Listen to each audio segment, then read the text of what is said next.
Claudia and we're currently in the Snail Being space, which is in an empty shop at Broadwalk. In 2019 I started a social enterprise called Brislexic. I found out I was dyslexic when I was 26 and I've more recently been diagnosed as having ADHD. When I first got diagnosed I didn't know whether it was because I was dyslexic or whether I was Bristolian, but it turns out it's both. So that Brislexic was born, and it's about celebrating doing things differently or doing things defiantly, and celebrating the skills that come with different ways of thinking. The Snail project started when I did creative arts therapy studies, and I really like the fact that snails can symbolise lots of different things. So from slowing down, so this is the sign language for snail, from slowing down to going into your shell. And one of the things that I really hope this space can provide is a creative shell.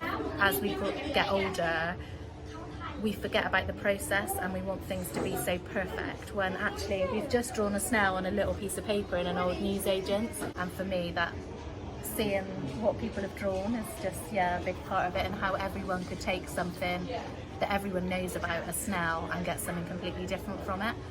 It's something to do, and it's very fun, and the nice people. I was drawing snails. I was looking at some of the snails that other people was drawing, and then I made my own one. I possibly didn't do things for a long time because I felt it didn't fit inside the box and it wasn't what adults should do. And then when I started just challenging that actually things like play and being silly aren't just for kids, they are ways that we can all make our day a little bit better. The outcomes didn't matter. So I think, just testing out your ideas and not being afraid of it. The first step, I think, for stuff is always the hardest. But when you actually weigh up what could come and what couldn't, is like small steps are actually massive. The worry of spelling something wrong or the worry of calling something the wrong thing can be so much of a barrier that stops amazing things happen. I think the message is far more important than the mistakes, and a bit like the drawings that we've all drawn here, like the feeling and the meaning behind what you're doing is more important than the output. So going through this process, some things that I've learned are ask for help. Actually, there are so many people that are willing to help you, and actually we are stronger as a community. Recognising actually like no one's good at everything, and we've all got skills. Every single person has got something to offer. I guess like the snail, start small.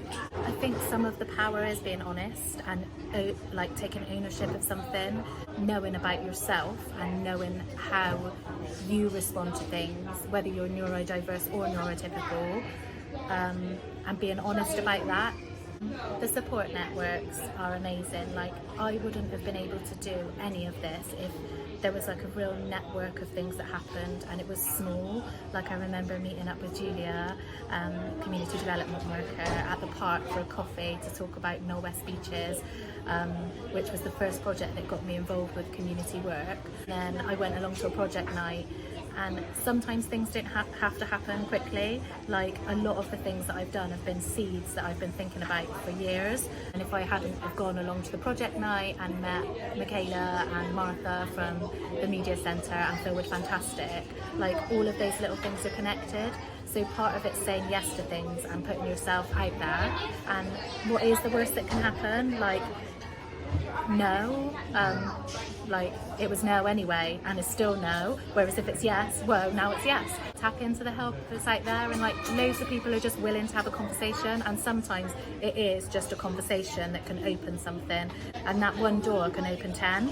So I think the thing is just open the door. If you have to close the door, like, that's fine, but open the door, and ask for help opening the door. Ask someone to hold it open for you.